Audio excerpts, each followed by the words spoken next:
You're watching W.Media and we are coming to you from the Chennai Cloud and Data Center Convention 2026.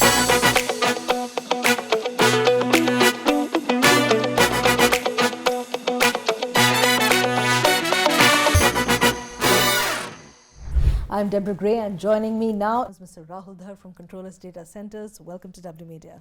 Thank you, Deborah. Let's start, before we even get into this discussion, can you tell us a little bit about your own professional journey so far? Because you're an industry veteran with a long and exciting career. Tell us how you got to this point. Thank you for the question, Deborah, and I'm glad that I'm part of W.Media and CtrlS right now. I have been into data centers since almost 20 years now. Started my journey with cold data centers in Germany for some time and understood how they run their data centers, how they are so perfect in everything. Brought some of their knowledge to India. So in fact, I brought their network operations center from Düsseldorf, Germany to Gurgaon, India and set it up for cold India here in 2005. Okay. That was the initial, kind of turning point into India's data centers story, and I kind of augmented it with some German, marksmanship. Right. So we set up the data center network operations center in India, and we ran it for 24/7. And I set up two what you call network operations centers, one in Gurgaon and another in Bangalore as a disaster recovery center. And later on in 2009, I joined Tata Communications. At that time, it was recently acquired by the Tata Group from Videsh Sanchar Nigam Limited, what it was called earlier. And they had some good Government of India customers co-located within New Delhi. And it was a good experience handling various legacy government accounts, customer profiling, arresting various revenue leakages, if you may call it. Contractual, contractual augmentations, which we did because they were not touched upon since many years. And I was offered a job role for Microsoft Corporation in 2014. They wanted to set up the data centers for the first time in India. Right. And we hired a team of engineers and managers to set up the data centers in 3 locations, primarily Mumbai, Pune and Chennai at that time. Right. And we launched the Azure Public Cloud year after 2015 for the Indian consumers. And now I am in CtrlS as President of Global Data Center Operations and Enterprise Delivery and Program Management. So I lead a team of 350 people who are operations, delivery and energy R&D. That's a short story about myself. That's a very exciting story. Okay, let's now delve into the exciting digital infrastructure landscape in India, which is evolving so rapidly in the age of AI. How are you seeing things change? I think if we call it that way, India has definitely changed from what used to be the typical back office operations, right, which were outsourced to India few years back, maybe a decade and a half back.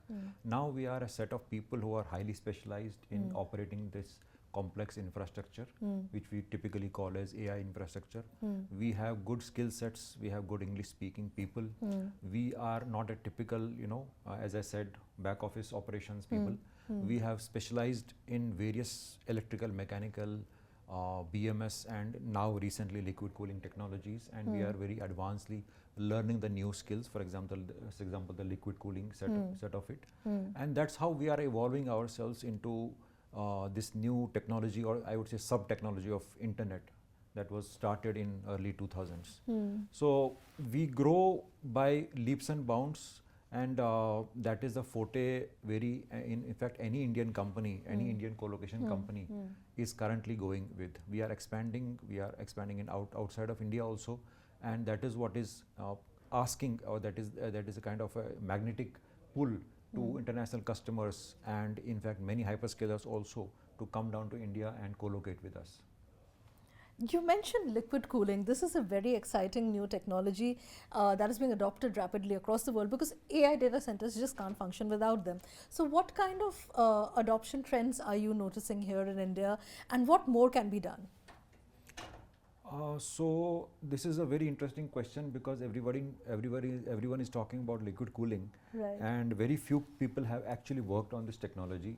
Of course, the entire ecosystem is currently learning from the experiences from various operators, Right. various OEMs, Right. even customers for that matter in different geographies. For example, in the session I was earlier, Michael Beatty said, you know, India is almost 2 years behind what they did in US Oh.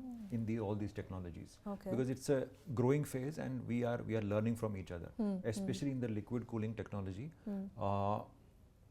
Some of the important aspects that we need to think about is we need to create more awareness, skill upgradation.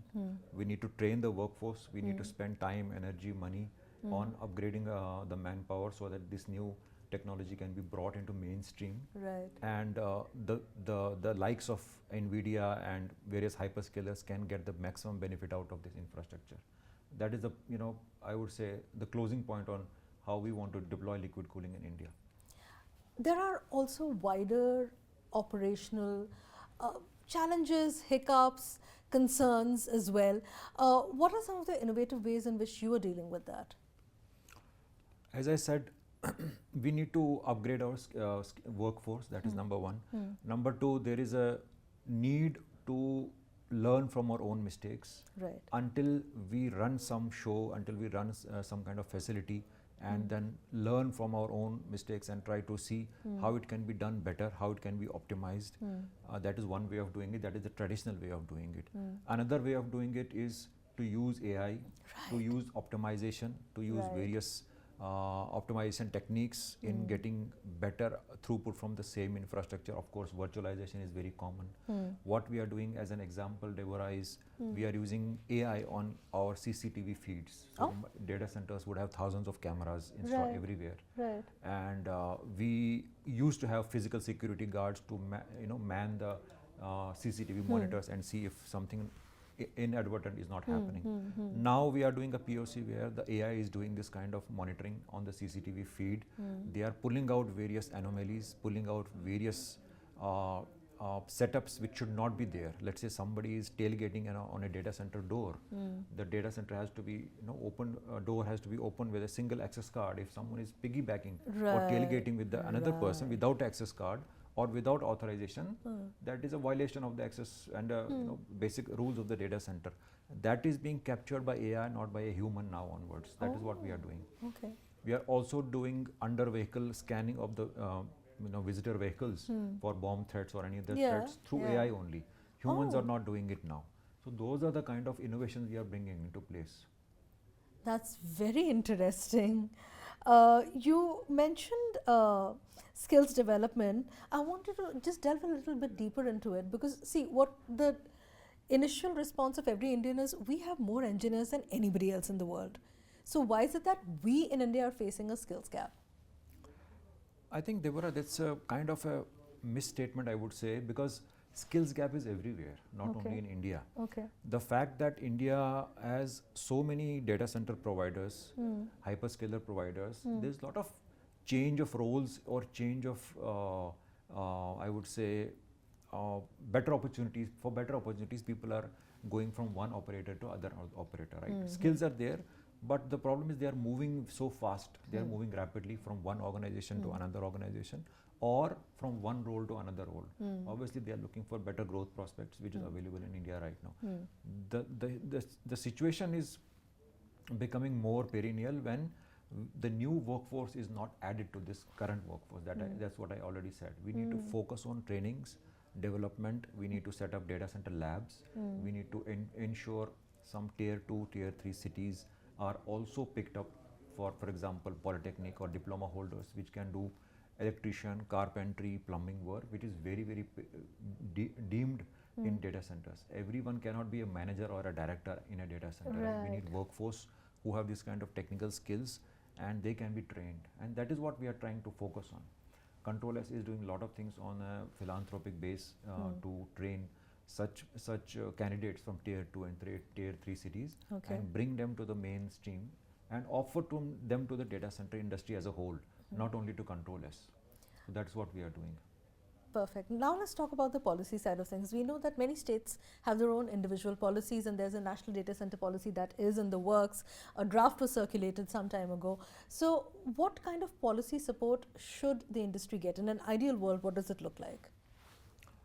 It is good that the draft has been released recently, and I am just very much glad that I am also involved with various government bodies, ASSOCHAM, Right. CI and METI. But what is happening, what is the need of the hour, I would say, is that these policies need to update themselves on a regular basis. We cannot say that, okay, the policy is frozen and let it float and start implementing it. That will not help. For example, recently the liquid cooling thing is come. The policy should accommodate, okay, what needs to be done to accommodate additional liquid cooling facilities. What kind of power infrastructure it might need. Earlier the policy might say, let's say 10 kilowatt per rack. Accordingly the facility would be 50 megawatts, right, for as an example. But now the facilities are starting from 100 megawatts onwards. So the policy has to continuously change. The government offices, they are very easily accessible now. They have created guidance departments. They have Right. created single window systems. Right. They are creating some kind of information flow between the operators and the various government bodies. They should continuously evolve and change these policies so that they suit the changing times. That is the need of the hour. Perfect. Let's now talk about upcoming projects of CtrlS. We're halfway into 2026. What's going to happen over the next 6 months? What can we expect in the near future? CtrlS is heavily investing in AI infrastructure, as we already spoke about. We have done a lot of liquid cooling POCs also. CtrlS is doing a heavy deployment of liquid cooling for one of the large hyperscalers in the world, and we are doing it in Hyderabad. We are doing it in Mumbai. Two major large sized campuses are being developed right now in Hyderabad. We are doing a lot of things on AI side of the house, as I said. Right. We are doing various POCs which talk about intelligent scanning of CCTV feeds, Right. intelligent scanning of thermal patterns on the data center floor, how we can prevent various incidents. We are doing predictive analysis through AI, so that whatever incident had happened previously, it is analyzed by AI, and we are not supposed to kind of deal with it again, and it can be taken up before the incident happens. So those kind of innovations we are doing in-house. We are doing a lot of things on sustainability. We are using sewer treated water in You chillers. have your own captive solar power plant Correct. in Yeah, Nagpur, right? correct. Yeah, I am coming to that. So we had a 50 megawatt captive solar power plant in Nagpur. I'm so excited It about is being that. upgraded to 100 megawatt now. Really? So I don't think any other operator would have it. But it is always good to have renewable sources of energy to augment the kind of heavy power consumption that a data center needs. We are doing a lot of things on sustainability, as we spoke, and on the CSR part also. As I said, we are investing heavily in skill development in tier 2 and tier 3 cities of India. Perfect. Final question. This is the first time you've joined us at a CDC event, and I was wondering, what's been your experience like so far? You've been a panelist. We just had this interview as well. Did you get to network? Did you get to meet people? What was your experience like? I'm glad that I'm part of the W.Media event today at Chennai. It has been fabulously designed. I think the crowd is extremely overwhelming. I can see that the kind of resources that have been put into designing and setting up the place is very, very highly encouraged. And the selection of panelists, the selection of moderators, the arrangements, I think it is extremely, extremely good. I am glad that I am again part of it. And thank you to W.Media team. I have been talking to Mr. Naveen Lawrence, Athira. I am talking right now to Deborah, and they have been able to facilitate these kind of discussions and bring back the talent at one place. Chennai is full of talent already, right? But we are having talent here from all parts of India, and we are bringing together various technologies, various OEMs. I could see various stalls installed here. They have got their equipment and samples also for display. So overall, I think it's a very successful event. Thank you so much. Those are such encouraging words. Thank you for joining us for this interview. Thank you, Deborah. Thanks, W.Media team.